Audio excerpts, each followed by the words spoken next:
from ABC News.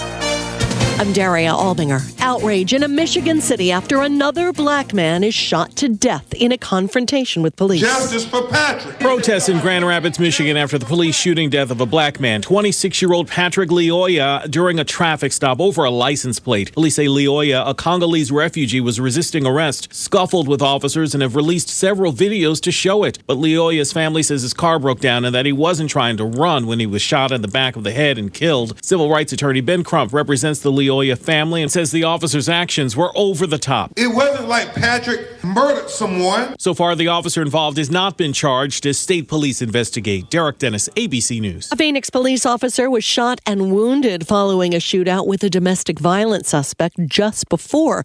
A woman called police and asked that they meet her at a gas station near her home to avoid a confrontation between the suspect and the officers. While she was speaking to the officers, the suspect drove into the parking lot and fired multiple rounds at our officers at a busy gas station, striking one of them. Chief Jerry Williams, the suspect in this week's New York City subway shootout, will remain in federal custody after his first court appearance today. We are all still learning about what happened on that train, and we caution against a rush to judgment. Frank James's court-appointed lawyer, Mia Eisner-Grinberg.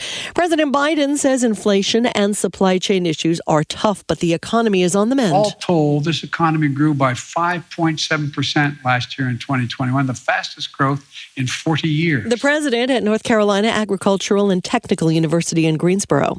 The Kremlin says the Russian Navy flagship Moskva sank as it was being moved to port after a fire on board.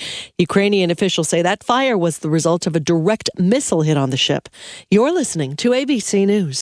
Former President Trump's former personal lawyer, Rudy Giuliani, has reportedly helped federal investigators access electronic devices. You'll recall back last April, there was a rather high-profile raid of his office and his home by the FBI. They seized a bunch of electronic devices, nearly 24 of them, in fact, and they're being reviewed. The material on those devices is being reviewed, but in a couple of instances, they haven't been able to access the phones. They've been locked.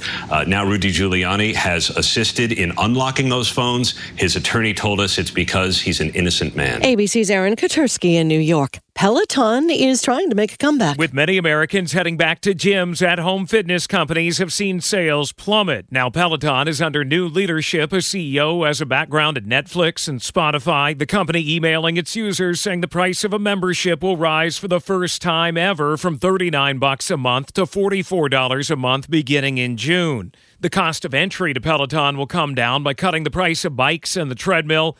But for current users, it's about to get more expensive. Alex Stone, ABC News. The FDA's authorized COVID-19 test, which uses breath samples.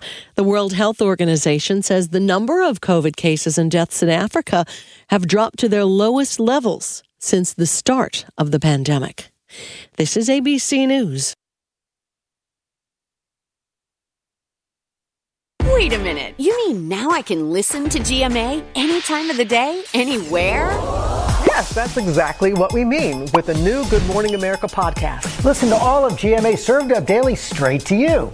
Oh, Michael. What? I'm listening to our new GMA podcast. It's really good. Listen to the Good Morning America podcast wherever you get your podcasts. Subscribe now. It's really good.